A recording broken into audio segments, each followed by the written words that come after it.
America is home to 33 million small businesses, the beating heart of communities across the country. And proof that the American dream is still alive. This is a show about those dreamers and doers and the communities they serve. Their real life stories. Their struggles and successes. Their grit, determination, and passion. And the people who fight to keep their American dream alive. I'm Alfredo Ortiz. I'm Elaine Parker. And it's time for another episode of Main Street Matters, America's small business megaphone. Hi, and welcome to another episode of Main Street Matters, America's small business megaphone. I'm Elaine Parker, the president of the Job Creators Network Foundation. Please subscribe to the show at SalemPodcastNetwork.com or wherever you get your podcasts from. Today, I'll be joined by Lisa Nelson. Lisa is the CEO of the American Legislative Exchange Council, which is a 50-year-old nonprofit think tank dedicated to the Jeffersonian principles of limited government, free markets, and federalism.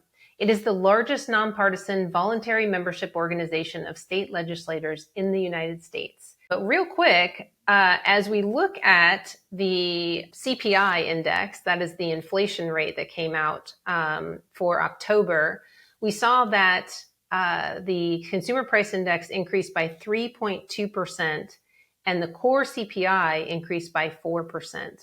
So that means that Biden inflation continues to make Americans more and more poor.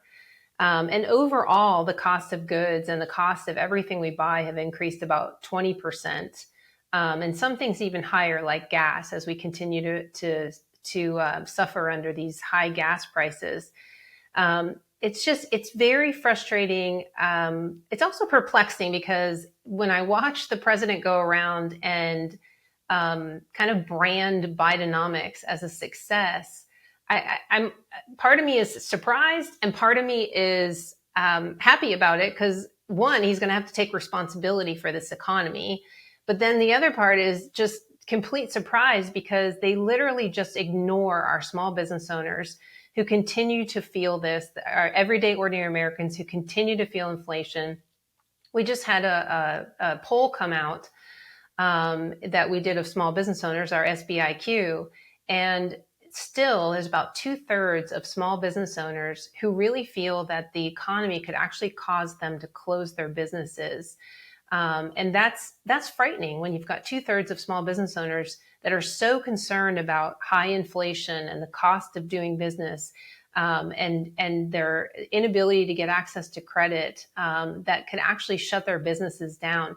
And what you all should know is that when we're polling our small business owners that are out there, these are small business owners that actually survived the pandemic. Remember, we lost thousands and thousands of small business owners during the pandemic because they were deemed non-essential and the government essentially shut them down. So when I see these CPI numbers come out every month and the president comes out and says, see, inflation is going down, it's going down. It's not going down. It's just not rising as fast. That's all. So it's still going up. Prices are still increasing and people are still getting poorer and poorer because they are rising faster than wages are rising. And I think that the American people understand this and they feel it in their pocketbooks every day, regardless of what the administration says. Now it's time for our interview with Lisa Nelson, the CEO of the American Legislative Exchange Council. Lisa, welcome to Main Street Matters, America's small business megaphone. Thank you so much. I'm so glad to be with you today. Yeah. We had such a great time at the summit and gala a few weeks ago. So I'm glad that we're able to catch up on Main Street Matters. I wanted to just kind of have you tell our audience who ALEC is and kind of what your mission is and inform them about all of the good things that you do at the state level across the country. Well, I really appreciate that. And we're often misunderstood because we're kind of like a think tank, but we are absolutely engaged in working directly with our legislators and educating legislators across the country. We are a nonpartisan primarily Republican but nonpartisan organization that focuses on limited government, free market, and federalism issues. So to that, yeah, yes, music to your ears. I know everyone, when I say those three core principles, people just, it's kind of like, motherhood and apple pie and baseball. I mean, they are things that I think everybody really believes in. But it really is our litmus test. And so ALEC as an organization, and I should say that we celebrated our 50th anniversary this year in Washington, D.C. We were founded 50 years ago. So I always say something must have been in the water back in 1973 because ALEC was formed, the Heritage Foundation was formed, the Pacific Legal Center was formed, and I tribute Ronald Reagan for a lot of that because they were doing such groundbreaking things, building out the party, and the ideological organizations. But ALEC, as a nonpartisan organization, recruits legislators from both sides of the aisle, bringing them in to focus on policy solutions that fit within that rubric of limited government, free markets, and federalism. So if it pushes power back to the states, it's a federalism issue. If it is limited government, it's not growing government. We always kind of ask that question, is this policy, limiting the scope of government and giving more power back to businesses writ large? And I think that's why our partnership with Job Creators Network is so great. And this podcast is so great because we really try to be that kind of last advocate for small business owners, entrepreneurs, even larger businesses. But we really try to look for kind of the least regulation and the least of a regulatory kind of solution for any business so that they can be unencumbered and kind of grow their business as they see fit without a lot of government intervention.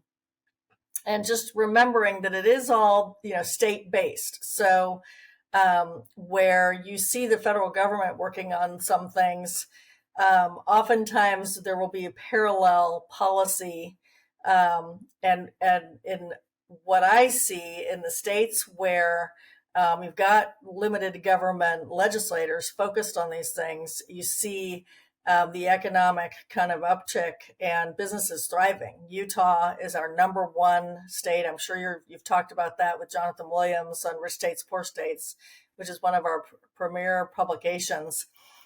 Utah, Florida, Arizona, they're all just fabulous states that are working to kind of decrease the amount of regulation for business owners. You mentioned federalism, and one thing Alfredo and I talked about during our Great Opportunity Project is, obviously that campaign was about highlighting the state successes and kind of nationalizing the message, because all of these governors had done, these conservative governors across the country had done such a great job dealing with COVID and also just economically with cutting taxes and regulations. And, we highlighted a few at our summit with Governor Ducey, Governor Reynolds, Governor Kemp. There's obviously more to talk about. But I think when Americans today hear the word federalism, they don't understand always that really means states' rights. Can you explain that a little bit? Absolutely. And I'm so glad you mentioned it. And, COVID really was a kind of a teachable moment, as I say, where you can talk about these issues and kind of see it in practice. Those governors that you mentioned were the ones that were keeping their states open and kind of bucking the trend of what was happening across the country. And you could really see the contrast between the blue states governors and the red state governors where that happened. But the word federalism is confusing because, we know it as people who are kind of in this work day to day. Federalism is, in practice, returning power back to the states. Article 5, the balanced budget, all of those kind of financial tools that give power back to the states. But most people in America, when they hear that phrase, they think the federal government. And I think that we've got to do a better job of kind of educating. I don't, I mean, we'll talk about education, I'm sure, down the road, but it starts with understanding the Constitution. It starts with understanding the balance of power. And the way the founding fathers kind of set up the country was really to make sure that those states had that power. We see it in the elections, the difference between the popular vote and the electoral college. And I think it's so important to think about the states. The way it was set up with the electoral college in particular is to make sure that no state was disenfranchised. You don't want, the states that are the most populous, New York and California, deciding who's going to be, elected into the White House. You've got to kind of give that power back to the states and make sure that each of the states are equally represented. And I had this, I don't have this conversation with people that I know, but I read about the argument with the Electoral College from people who know better. I mean, obviously they know better. Senator Elizabeth Warren comes to the top of mind, but there are others who talk about the popular vote and that we should have a popular vote. And that, they kind of discredit the Electoral College. But I always kind of respond with, we do have a popular vote. It's a popular vote by state. I mean, essentially, yeah. Right? Because the majority in Florida elects, it sends their delegates to Washington to cast the vote for whoever won in the state of Florida. So they win state by state. So that's where the popular vote lies. Well, and if you appreciate the motivation of the founding fathers and what they were looking at when they really set it up, that they wanted every state, because they recognize each state is going to have kind of a different complexion, right? They're going to come at different perspectives, I guess I should say, because you want to make sure that North Dakota and Florida and Arizona all have that voice in the elections. And that number, when you talk about your popular vote by state, you're exactly right, because each of those states has a different, the different count that's representative of their electoral base in that state. So, to my way of thinking, it's a beautiful kind of recipe for engagement from all the states. And I do think that some of the politicians who are gunning for the national popular vote should know better. They if they read their history books and they understand how this country, the United States, was set up, they understand that each of those states should be represented in an equal portion to their populations. So I think it's a beautiful setup.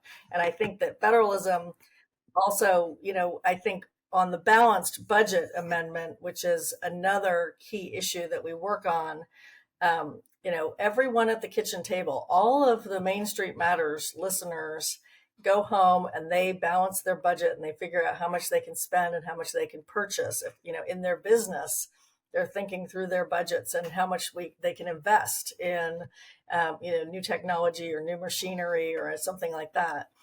And this, kind of runaway spending that we've got right now has got to be kind of curtailed and reined in. And I think the states do that. They have balanced budgets.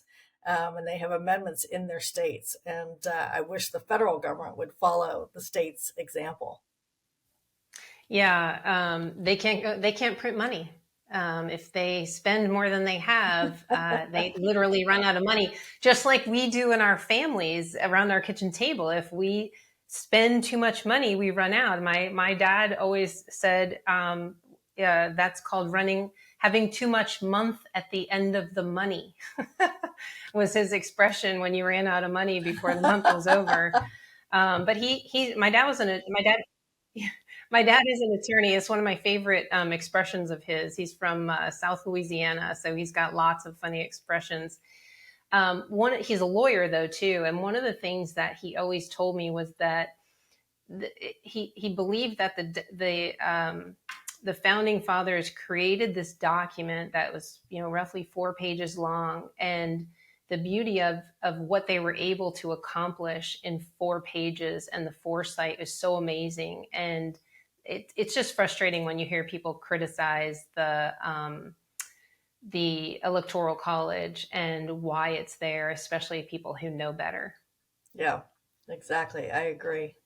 I wanted to also ask you, what are some of your big issues on the horizon that you'd like to talk about?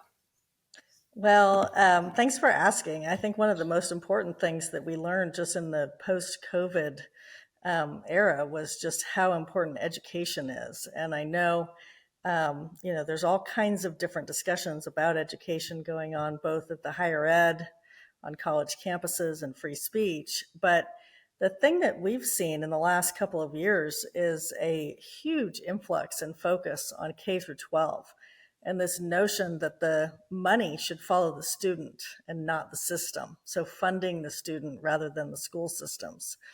It's called education savings accounts. You can call them Hope scholarships. You can call them all kinds of different things. But across the country, there was 12 states that really zeroed in on this, led by West Virginia and then Arizona in 2022, and then another 10 states this last year. I think that in the coming legislative session, 2024, we will see maybe even 10 more states add this element to their programming, to their budgets. And I think that there's so much support for it. It's not an anti-public school effort. It's more about injecting competition into the public schools, but also giving choice to the parents and to the students about what kind of education they really want. There's so much creativity and entrepreneurship in the education field. You're seeing schools that are Right. devoted just to people who want to become chefs and learning cooking skills. You're seeing schools being built out for engineering. You're seeing so many different ways to educate our kids these days, and I think that is something we're really going to see build out and continue to grow and gather momentum in the next year. Yeah, I know that you've been that obviously Job Creators Network we're very focused on helping support that effort. I know there's been states across the country that have ESAs already passed. How many have already passed them? Yeah, so 2 states, West Virginia and Arizona, passed them in 2022. And those were both really amazing because they were 100% universal education savings accounts, meaning all the money and all of the access to all of the children was accessible. Some of the states, 10 other states in the last year, 2023, passed some variation of that. And then there's more states that have more limited versions. But I think what you're going to see is these gradations kind of increase. So I'm imagining that Louisiana is going to really focus on this in their coming session. They have a new governor, Governor Landry, who will take office in January. They've got legislators who were really primed to do this last year, wanted to get it done and couldn't get it done with their current governor. So I think you're going to see a number of states add this.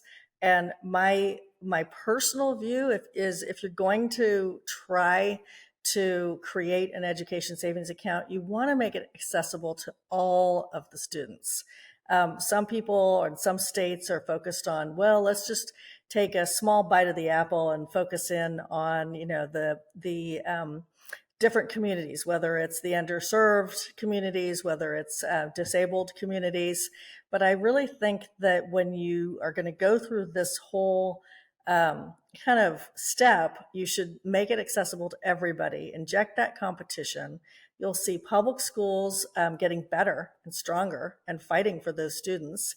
And you'll see parents actually having a say and having some skin in the game into their kids' education. So I'm really, really hopeful. You mentioned our partnership, Job Creators Network, ALEC, Committee to Unleash Prosperity, and a number of other education organizations have gotten together to form the Education Freedom Alliance. And the idea there is that none of us want to care about getting the credit. None of us care about who's on first. What we really want is to make sure that the students have access to those funds and that they can be in the school that is right for them. So that Education Freedom Alliance is basically going to build off of what Job Creators Network did so well around tax cuts. You guys built, kind of momentum, and I call it conditioning the environment. You condition the environment so that everybody knows what you're talking about when this issue comes to your state. And I'm really hopeful that 2024 is going to be a banner year for that. Yeah, it's hard to imagine that parents would be against this. Tell our audience who are probably our biggest foe is going to be in this. Well, when you poll this issue and when you ask the question, do you think parents should be in charge of their kids' education? 86% of the people in the country support this. The interesting thing is that the teachers' unions see this as a threat. And it's funny because at the end of the day, if the teachers are doing their jobs, this is not a threat. This is support for them. So I'd love to see them get on board and understand that competition is going to be better for them in the long run. I hope that's the case. We'll see how it plays out. Yeah.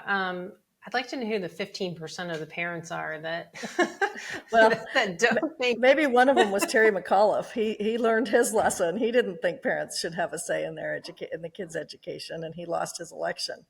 So, yeah, that was a big turning point in Governor Youngkin's election. Was parents, and it was parents from all walks of life, all parties, coming together as we as parents all learned things about what was happening in our schools that we weren't happy about, that we didn't agree with, and that our kids, essentially weren't learning in many cases, and they were learning things that maybe parents didn't want them to learn. And it's been a huge, talk about shining a light on something. This really opened parents' eyes. And I don't find, in my personal talking to people and asking them about their kids' education and the schools and what's happening, I don't find a partisan divide amongst the parents I talk to.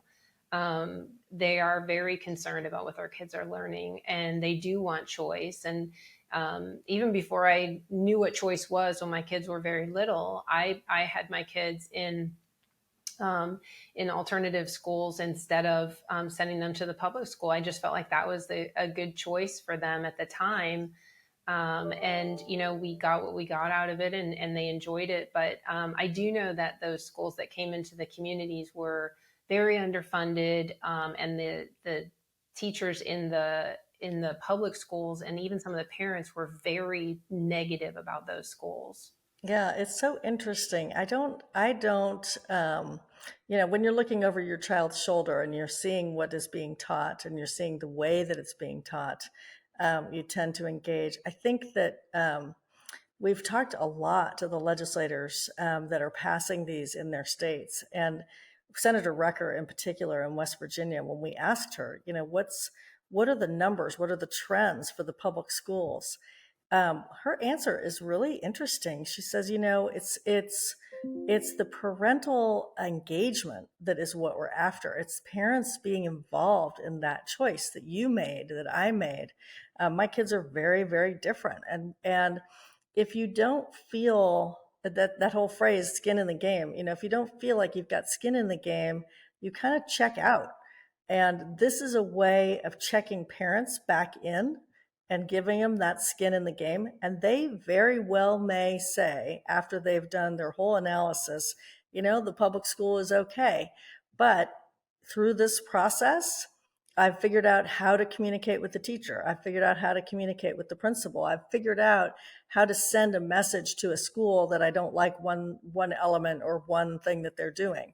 And I think that's what we're after, is that much more engagement, that much more participation. I know parents, your days are stretched and you're working and you're, getting food on the table and everything else. But that investment in your kids is going to pay off in the long run. And I chose different schools for my kids, one public all the way through, and I'm a product of all public schools. So, it's just different for different students, and anyone who's got kids knows that those needs are going to be, a variety of different choices for you. So what are the next steps in moving this forward with the Education Freedom Alliance? I think the most important element of that, Elaine, is just to make sure that we're ready for this next legislative cycle. We're trying to get the word out that this has passed in these states, and interestingly enough, the numbers are staggering. And when Iowa passed theirs, they said they have room for 75,000 students, and literally in 48 hours, they had applications for over 75,000 students from different schools for that funding. So, if you think about supply and demand for all of the, the entrepreneurs out there listening, supply and demand for this is there. We've got to make sure that the schools are ready and are able to take on new students and additional students. We've got to make sure that the back end, which is kind of complicated, but the back end of that funding mechanism is in place so that when a family applies for that funding to follow the student, that funding is there. Each of the states is treating that differently. There's some new business models that are doing that. There's some of them are doing it through their state education entities. And at least for the Alliance, I think we're going to be at our States and Nation Policy Summit in 2 weeks out in Arizona. And Alfredo Ortiz will be there. I don't know, Elaine, if you're going to be able to join us or not, but we will be there planning with legislators from all over the country to figure out what are the states that we're focused on. I would say Texas and Georgia and Louisiana and several others are the top of our list. But we're going to be looking at what are the best states to really focus on, and how do we educate the legislators to make sure they understand that parents really want this, and that if they move it forward in their state, they will be supported. And how can parents get involved right now? I mean, how do they tell their state legislators that they want this? Well, there's a couple of different things. We do have a website, Education Freedom Alliance, and we do have a URL 25 by 25, because that would be 25 states getting it done by the year 2025. They can send an email to Lisa Nelson, lnelson@alec.org, and tell us that they want to be involved. There's all kinds of different ways, and certainly they can get in touch with their legislator directly, which is probably the most direct route, and let them know that they want to have an ESA in their state. Excellent. That's very helpful. Thank you. So it's 25by25.com, or it's Education Freedom Alliance. Is it .com or .org? .com. .com. Educationfreedomalliance.com or 25by25.com.